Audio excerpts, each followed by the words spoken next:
Joining us right now to talk more about that is Fox News contributor, former senior advisor to President George W. Bush, Karl Rove. Karl, good to see you this morning. Thanks so much for being here. Morning. Your thoughts on the ceremony last night? Well, a fitting entrance to for Brett Kavanaugh to the Supreme Court. Matt and I served with Brett in the White House. He was our colleague and our friend, and my heart ached for he and Ashley and their daughters as they had to go through this horrific and chaotic process. But at the end of the day,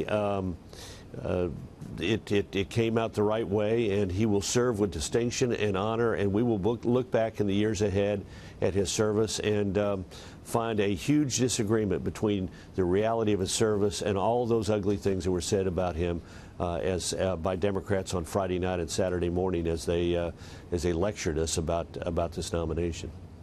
Oh, let's not forget the USA Today op-ed that was printed that he shouldn't be allowed to coach his daughter's basketball team because he was I don't even want to use the language, but that's how far the left went, Karl. Problem is, it's not going to stop. There's a call to arms. It's very quiet and very subtle, but there are a lot of people who are mainstream Democrats, left-wing nuts, calling for violence against conservatives. And we see it just in people being attacked in restaurants wherever you go. And they're listening. Maxine Waters said it. Get in their faces. That's exactly what they did, getting in the senatorial elevators. Well, look, it is important that we recognize this argument is not over. The Democrats between now and the election will make the argument that there was a whitewash, that not everybody was talked to by the FBI that should have been talked to, and it is vital that Republican candidates engage on this issue between now and the election. There was two interesting polls. Both of them came out last week. One of them was by NPR and Marist, and it said if there are any doubts about whether or not these charges are true, should Kavanaugh be confirmed? And 40% said yes, 52% said no.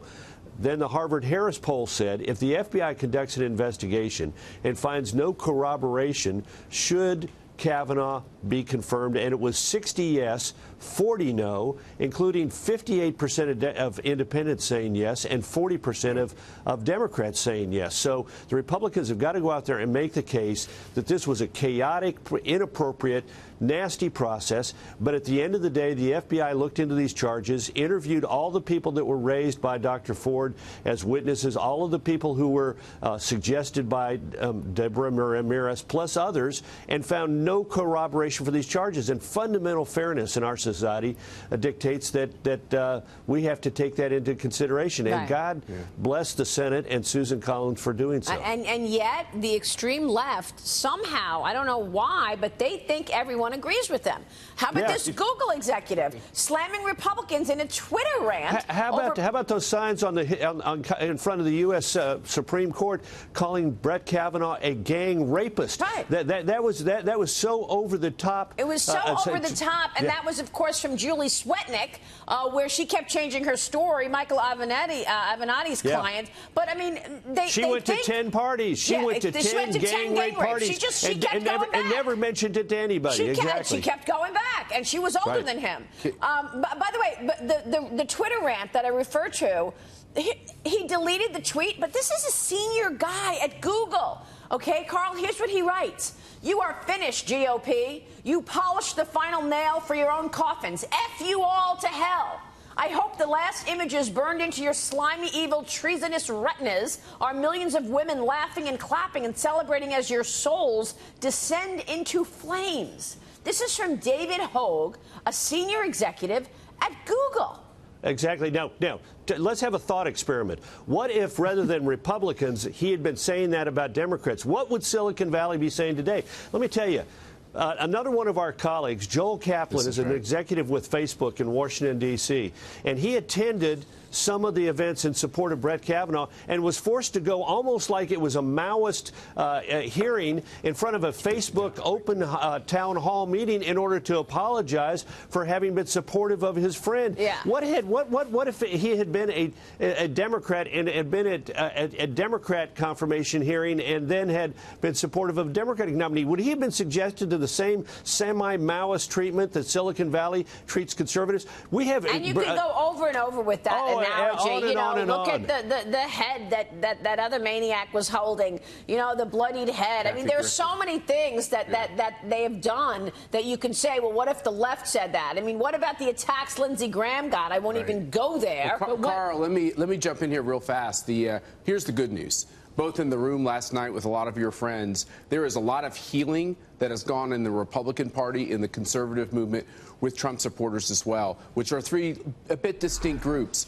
They have come together throughout this confirmation process. Look at Susan Collins. Mitch McConnell got a standing ovation twice in that room last night.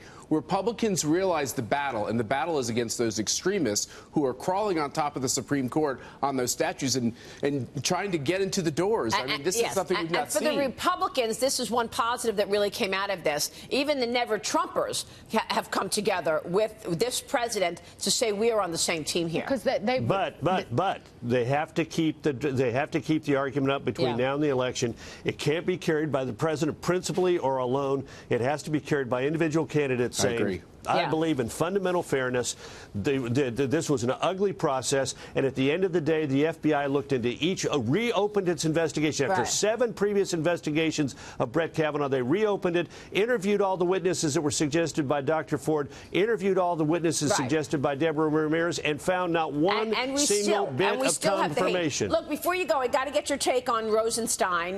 Deputy Attorney General Rod Rosenstein flew with the president to Florida yesterday ahead of his meeting with House Republicans on Thursday. The president put to rest any speculation that he's going to fire Rosenstein before the midterm election, saying that they had a great meeting on board Air Force One. What should we expect from Rod Rosenstein when he meets with lawmakers next week? I hope Thursday. I hope he is forthcoming and candid, answers their questions, but I thought it was a great sign. The president does not need another confirmation, an unnecessary confirmation battle over Rod Rosenstein. It is helpful to keep Rosenstein there, finish the Mueller investigation, let it be released, and move on. And incidentally, speaking of moving on, you have my former colleague sitting there with you. If any of you need leverage over Matt Schlapp, just talk to me in the break, and I'll give you some background stories, particularly about his wedding, that you will use to keep him under control whenever he gets close to the edge. Hashtag truth.